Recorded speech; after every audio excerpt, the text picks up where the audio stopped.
ഒരു മിക്സി ജാറിലേക്ക് 1 കപ്പ് വറുക്കാത്ത റവ ചേർത്ത് കൊടുക്കാം. 1/2 കപ്പ് അധികം പുളിയില്ലാത്ത തൈര്. ഇനി 1/2 കപ്പ് വെള്ളം കൂടി ഒഴിച്ചു കൊടുക്കാം. ആവശ്യത്തിന് ഉപ്പും കൂടി ചേർത്ത് കൊടുത്തിട്ട് ഇത് നല്ലതുപോലെ അരച്ചെടുത്തിട്ട് ഒരു പാത്രത്തിലേക്ക് മാറ്റാം. ഇനി ഇതിലേക്ക് 1/4 ടീസ്പൂൺ ചെറിയ ജീരകം, ഒരു പിഞ്ച് അപ്പക്കാരവും കൂടി ഇട്ട് കൊടുക്കുന്നുണ്ട്. എന്നിട്ട് ആദ്യം ഒന്ന് നന്നായിട്ടൊന്ന് മിക്സ് ചെയ്ത് കൊടുക്കാം. കുറച്ച് കട്ടിയാണ്. ഒരു 1/4 ഗ്ലാസും കൂടി വെള്ളം ഒഴിച്ച് കൊടുക്കുന്നുണ്ട്. വെള്ളം ഒഴിച്ച് കൊടുക്കുന്ന സമയത്ത് ഒരുപാട് ലൂസ് ആവാണ്ട് നോക്കണേ. മാവ് ഇവിടെ റെഡി ആയിട്ടുണ്ട്. ഇനി ഒരു പാത്രത്തിലേക്ക് കുറച്ച് നെയ്യോ അല്ലെങ്കിൽ ഓയിലോ ഒന്ന് തേച്ച് കൊടുത്തതിന് ശേഷം മാവ് ഇതിലേക്ക് ഒഴിച്ചു കൊടുക്കാം. അതിനിടയിലായിട്ട് ഞാൻ കുറച്ച് വെള്ളം വെച്ചിട്ടുണ്ട്. അതിൻ്റെ ഉള്ളിലൊരു തട്ട് ഇറക്കി വെച്ചിട്ടുണ്ട്. ഇനി ഇതിലേക്ക് പാത്രം വെച്ചിട്ട് നമ്മൾ ആവിയിൽ വേവിച്ചെടുക്കുകയാണ് ചെയ്യുന്നത്. ഇത് ഒരുപാട് സമയമൊന്നും വേണ്ട. 10 മിനിറ്റ് ആകുമ്പോഴേക്കും നമ്മുടെ ഈ ഒരു അപ്പം ഇവിടെ റെഡിയായി കിട്ടുന്നതാണ്. ഇനി ഇത് ചൂടാറിയതിന് ശേഷം പാത്രത്തിൽ നിന്ന് കട്ട് ചെയ്ത് എടുക്കാം. ഇനി നമുക്ക് ഒന്നും കൂടി ഇതും കൂടി ചെയ്യാനുണ്ട്. ഇനി ഇതിങ്ങനെ വേണേൽ തന്നെ നമുക്ക് കഴിക്കാവുന്നതാണ്. ചട്നിയുടെ കൂടെയൊക്കെ നല്ല ടേസ്റ്റാണ്. ഞാനിപ്പോൾ ഇതൊന്ന് കട്ട് ചെയ്തെടുത്തിട്ട് ഓരോ പീസസ് ആക്കി കട്ട് ചെയ്തെടുക്കുന്നുണ്ട്.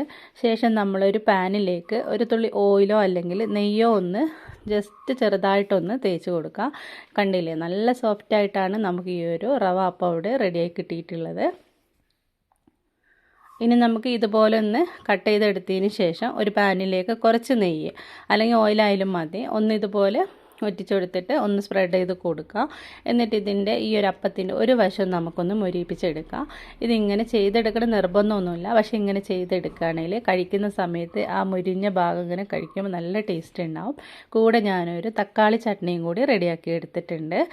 അടിപൊളിയായിട്ടുള്ളൊരു ബ്രേക്ക്ഫാസ്റ്റാണ്. പച്ചരിയോ അരിപ്പൊടിയോ ഒന്നും തന്നെ വേണ്ട. റവ ഉണ്ടെങ്കിൽ റവ അപ്പമൊക്കെ ഇഷ്ടപ്പെടുന്ന ആൾക്കാർക്ക് ഈ റെസിപ്പി ഉറപ്പായിട്ടും ഇഷ്ടപ്പെടും കേട്ടോ.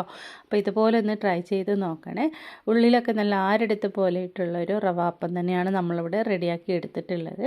ചട്നിയുടെ കൂടെ കഴിക്കാനായിട്ട് അടിപൊളിയാണ് കേട്ടോ. കണ്ടില്ലേ, നല്ല സോഫ്റ്റായിട്ടാണ് ഉണ്ടാക്കിയെടുത്തിട്ടുള്ളത്. അപ്പോൾ എല്ലാവരും ഇതുപോലെ ഒന്ന് ഉണ്ടാക്കി നോക്കുക. നിങ്ങളുടെ അഭിപ്രായം കമൻ്റായിട്ട് അറിയിക്കാനും നമ്മുടെ വീഡിയോയ്ക്ക് ഒരു ലൈക്ക് അടിക്കാനും നമ്മുടെ ചാനലിൽ നിന്ന് ഫോളോ ചെയ്യാനും മറന്നു പോകരുത്. വീണ്ടും നമുക്ക് മറ്റൊരു റെസിപ്പിയുമായിട്ട് കാണാം.